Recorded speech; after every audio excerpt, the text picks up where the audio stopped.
Os sulfetos, fomos para outro grupo agora, eles são muito importantes do ponto de vista econômico. Eles têm uma fórmula geral em que o elemento não metálico vem na direita e o elemento metálico vem na esquerda.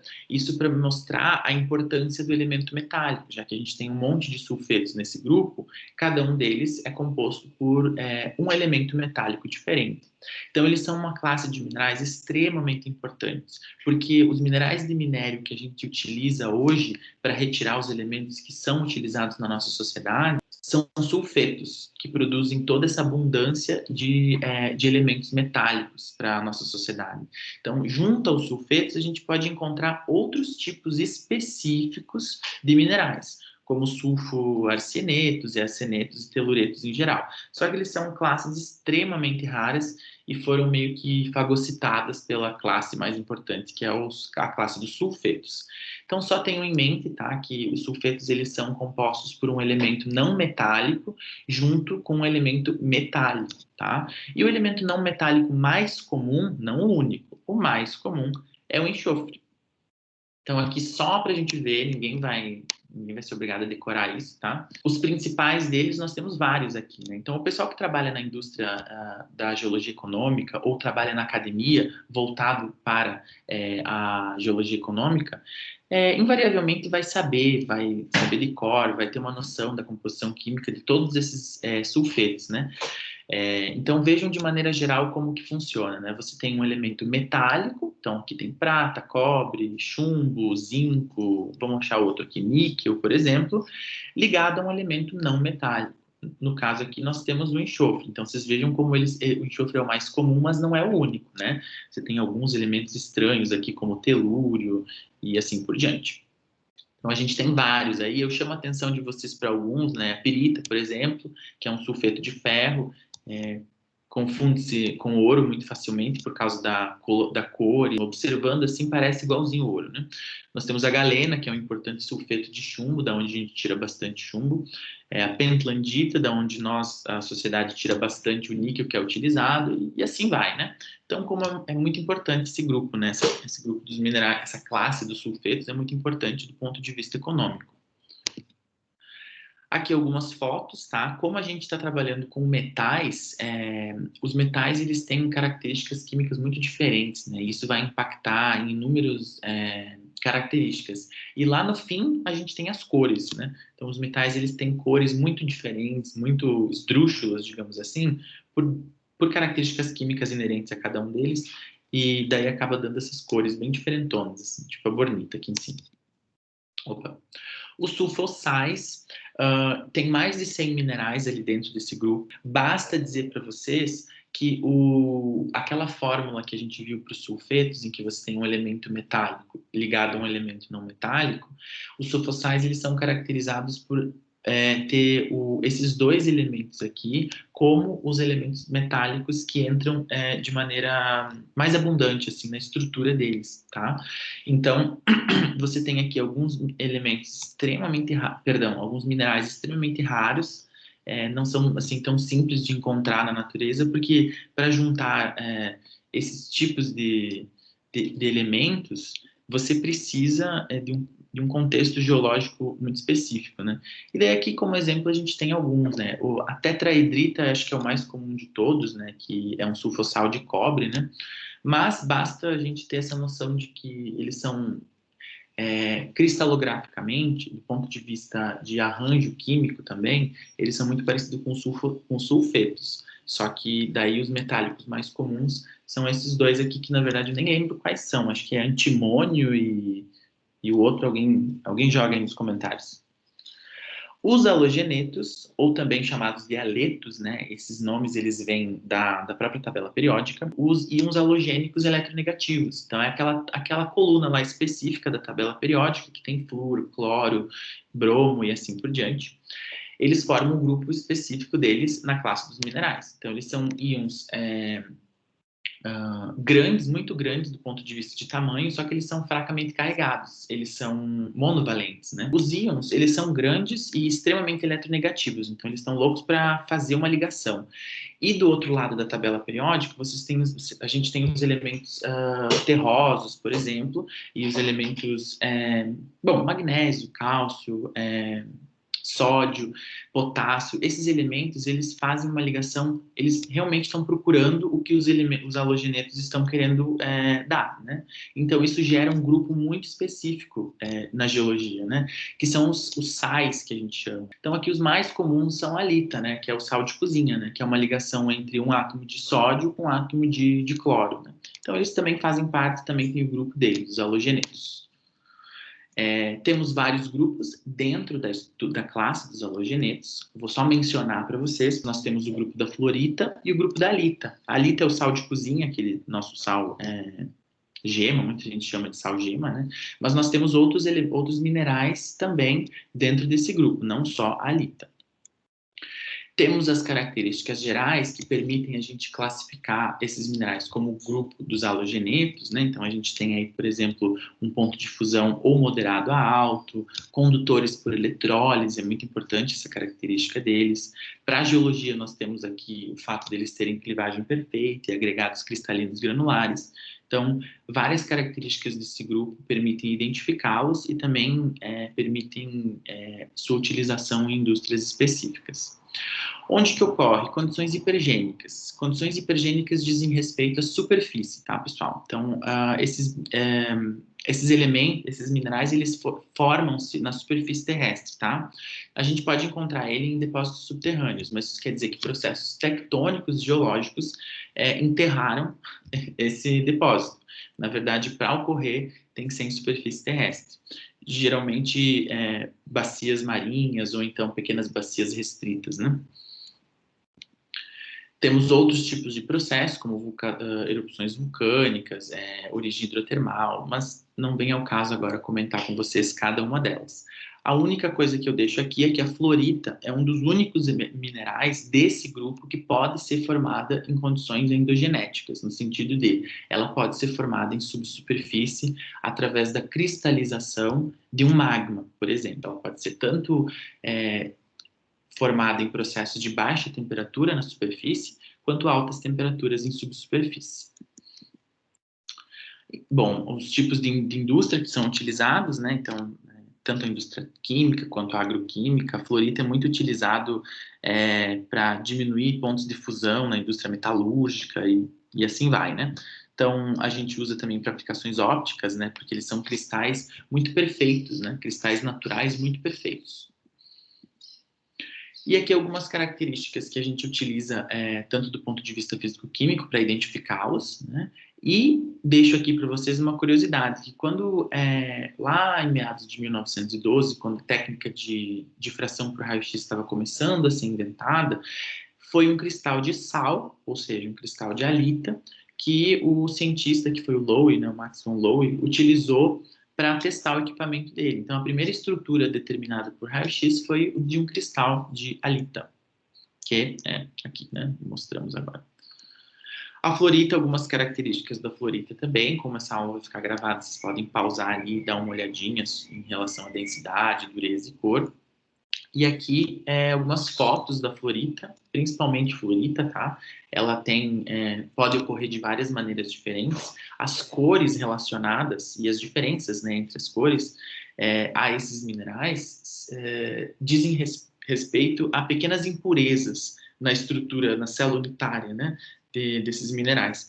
Então, umas vão acontecer que vai vir roxa, outras vai vir verde, mas é tudo o mesmo mineral, é tudo a mesma composição química. Agora, um grupo muito importante é o grupo dos carbonatos. Eles são compostos por um grupo aniônico que a gente chama de... É um grupo aniônico composto por um átomo de carbono cercado de átomos de oxigênio. Só que não são todas as ligações. Então, se vocês notarem, o átomo de carbono ele está cercado apenas por 3 oxigênios, o que significa que ainda falta uma ligação. É essa ligação que vai definir o grupo dos carbonatos, porque você pode fazer com que esse grupo aniônico se ligue a outros tipos de elementos.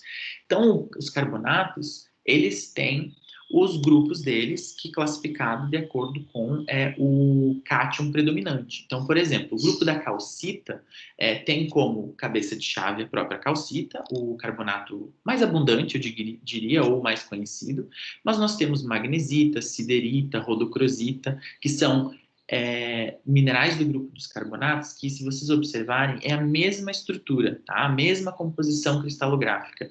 É o grupo aniônico carbonato, junto com algum tipo de elemento, ou magnésio, ou ferro, e daí isso vai gerar minerais diferentes. Nós temos duas estruturas cristalográficas, eles podem ser romboédricos, e vai ter um outro depois. O grupo da dolomita, que é um outro grupo que também são carbonatos, mas as proporções estequiométricas são diferentes, tá? Então, você tem basicamente a dolomita, que é o mais conhecido, o mineral mais conhecido, e a anquerita também, né? Que no lugar do magnésio entra o ferro, né? Esses elementos, eles são, quimicamente falando, muito próximos, né? Eles têm características muito próximas. Então, eles podem ocupar o lugar do outro em estruturas mineralógicas, cristais, né? Então, por isso que a gente tem essas trocas, assim, né? Mas também é importante lembrar que a estrutura do grupo da dolomita é estequiometricamente diferente daquelas do grupo da calcita. Então, eu prefiro a calcita, né? O grupo da calcita, porque é mais simples, né? Do ponto de vista químico. E nós temos o outro tipo de estrutura cristalográfica, que é o ortorrômbico. Então, não vou me adentrar nesses detalhes, mas olha que interessante como os ângulos são diferentes. Perdão, os ângulos não são diferentes, né? São as distâncias, né, no eixo XYZ. O grupo da aragonita é composto principalmente pela aragonita, tá? E daí vocês vão dizer, nossa, é a mesma composição química. Realmente, você tem aqui um polimorfo, né? Porque a calcita tem a mesma composição química que a aragonita. Só que enquanto a calcita é romboédrica, a aragonita é ortorrômbica. Então, mudou-se a estrutura cristalográfica, mudou-se o tipo de mineral. Alguns carbonatos que são hidratados, tá? Os mais comuns são a malaquita e a azurita, sendo que a malaquita é um dos únicos minerais, assim, que eu tenho conhecimento, que você pode identificá-lo pela sua cor.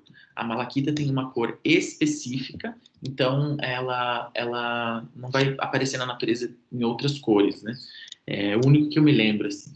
E basicamente é um carbonato hidratado, tá? Essa hidroxila aqui serve para dizer que está hidratado. E os carbonatos podem ser primários, no sentido de que eles podem se cristalizar a partir de um magma, tá?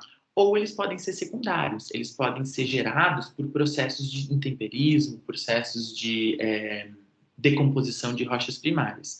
E não só a partir do magma os carbonatos podem ser gerados. Na verdade, os carbonatos magmáticos, eles são mais raros, tá? Os carbonatos provenientes de precipitação de soluções aquosas e coisas mais supergênicas, mais próximas à nossa temperatura aqui da superfície, são os mais comuns de todos, tá? Você tem aqui que, os minerais, as rochas carbonáticas de maneira geral, elas podem ser formadas a partir da deposição, da precipitação. Você pode gerar a partir de um cimento marinho, que a gente chama de micrita, né, um cimento que vai ficar ali para grudar os outros minerais que porventura estejam, e vai passando por todo um processo evolutivo, evolucional, que vai gerar uma rocha muito específica, tá? Mas essas rochas, elas são compostas pelos minerais do grupo dos carbonatos. Agora a gente vai entrar no final da aula, falar sobre os minerais mais obscuros, assim, os minerais que são extremamente, não são raros, tá? Eles são comuns em termos de ocorrência, abundância, eles são raros, mas em termos de ocorrência eles ocorrem tranquilamente. Só que eles são mais obscuros porque eles são junções cristalográficas e químicas meio diferentes, assim, tá? Então a gente começa pelos nitratos, em que o grupo aniônico é um átomo de nitrogênio ligado a 3 átomos de oxigênio. Então logo você vê que sobra aqui, né, uma ligação, e esse grupo aniônico vai procurar aí uma ligação para se tornar um mineral. Lembrando da definição de mineral, né? O mineral precisa ser eletronicamente neutro. Então, assim como outras características, né? Mas essa é a necessária que, por enquanto, os nitratos estão procurando aqui, né? Para atingir a neutralidade. Então, onde que a gente encontra?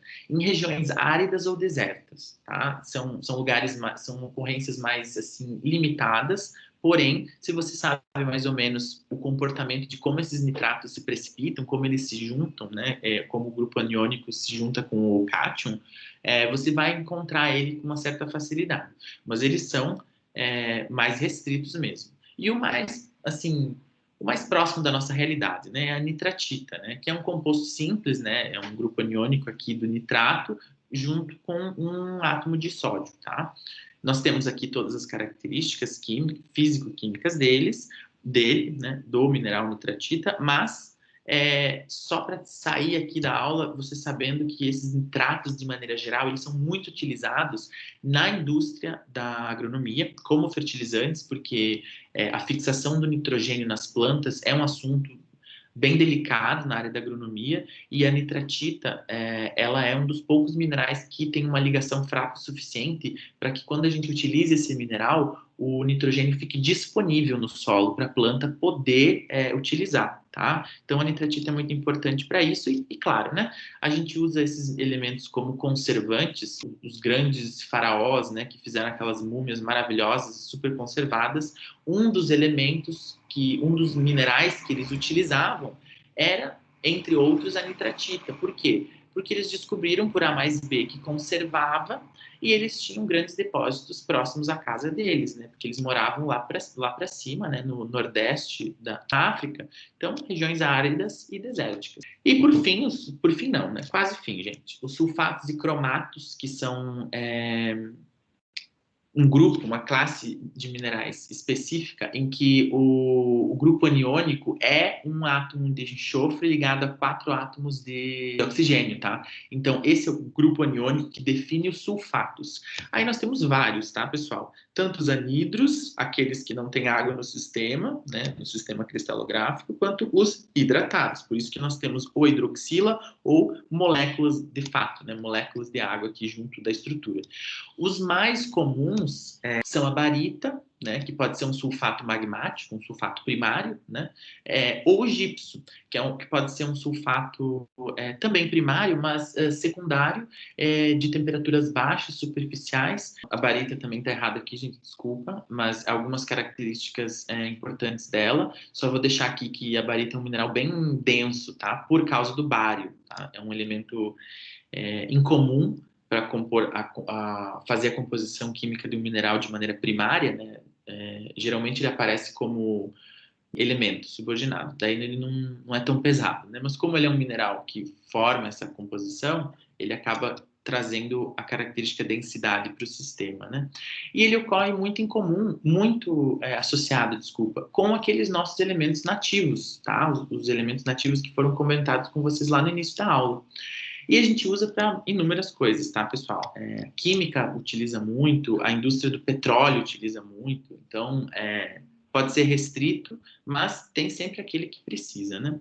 E aqui temos algumas imagens de barita, vários hábitos diferentes, né? Pode ser o édrico, o anédrico, acicular, depende do contexto, né? O gipso aqui, as ocorrências do gipso, como que a gente utiliza, né? Principalmente para cimento, né, por causa dele ser hidratado por termos o cálcio, né, pode ser formado de maneira ornamental, né, pode ser, digamos assim, ter um valor por causa da sua beleza, tá, mas ele é utilizado mais na indústria do cimento mesmo. E os óxidos e hidróxidos, né, que são aqueles que têm ou um óxido na sua estrutura, tá,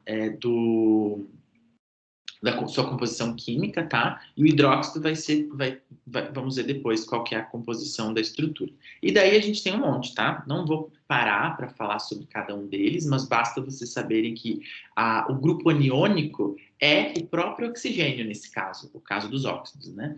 A única exclusão que a gente tem é a sílica. Tá? Quando um átomo de silício se junta a átomos de oxigênio, na verdade a gente não está trabalhando com óxido, na verdade a gente está trabalhando com o membro final de um silicato polimerizado, perdão, que é o quartzo, tá? Lembrando que o quartzo tem essa fórmula aqui, tá? SiO2. Aí temos vários outros elementos, né, minerais, né, que são formados pela junção de um ânion, que é o oxigênio, com algum tipo de cátion, né, pode ser estânio, manganês, o ferro é super comum, alumínio também, mas o grupo aniônico, nesse caso, é só o oxigênio. Alguns grupos específicos importantes, o grupo do espinério, que tem um monte de minerais ali dentro desse grupo. A casterita, que é um importante mineral de minério de estanho também, né? O rutilo, que utiliza-se como mineral de minério de titânio, mas a gente obtém o titânio de outras maneiras, né? E ele é bem bonito, assim, os minerais, assim, do grupo do rutilo. Spinélio, algumas fotinhos, eles, como o grupo é bem grande, nós temos vários elementos ali, vários minerais dentro do grupo, o que gera uma variedade de cores, né? Os hidróxidos, como eu mencionei, o grupo aniônico vai ser uma hidroxila, tá? Então você vai ter um oxigênio ligado a um hidrogênio, isso vai formar uma molécula, um grupo aniônico, que vai procurar algum outro elemento para se grudar, né? E gerar um mineral. Como os grupos mais importantes, a gente tem a brucita, que é um processo de hidrotermalismo extremamente básico, tá? Que pode gerar esse tipo de mineral. O grupo da guetita, que é composto por vários elementos, vários minerais, perdão, mas a gente trabalha com ele justamente em momentos de intenso intemperismo e decomposição de minerais primários, tá? E, por fim, os fosfatos, arsenatos e vanadatos, né? Daqui, eu quero que vocês tirem o grupo da apatita, tá? Que é um fosfato muito importante e ele é muito comum, tá? O grupo da apatita tem vários minerais, mas o mais importante, o mais comum deles é a apatita, que é um fosfato que pode ser gerado em processos de baixa ou alta temperatura, mas é um mineral muito importante para a indústria da agronomia, por exemplo, mas a indústria da metalurgia também usa. E é o fosfato mais importante, tá? E os arsenatos e vanadatos, se um dia vocês forem se especializar em alguma coisa que precise saber sobre, tem aqui elencado os mais importantes desses grupos, né? Então, a apatita, como eu falei, ela tem umas características aqui que a gente pode trabalhar com mais afinco, porque é um mineral importante, é um mineral utilizado e é um mineral relativamente fácil de ser encontrado. Ela pode vir de várias cores, vários tamanhos, vários formatos, né? Não importa, né? Mas a apatita é um fosfato, tá? É do grupo dos fosfatos. Boratos, tungstatos e molibdatos são grupos também mais restritos e mais raros, né? Você tem vários tipos de elementos ali que vão se ligar com o boro ou com, cadê aqui? O tungstênio, cadê o tungstênio aqui? Tungstênio, muito importantes na indústria da geologia econômica mesmo, são minerais mais restritos. E é isso, gente, acabou, tá? Prometo.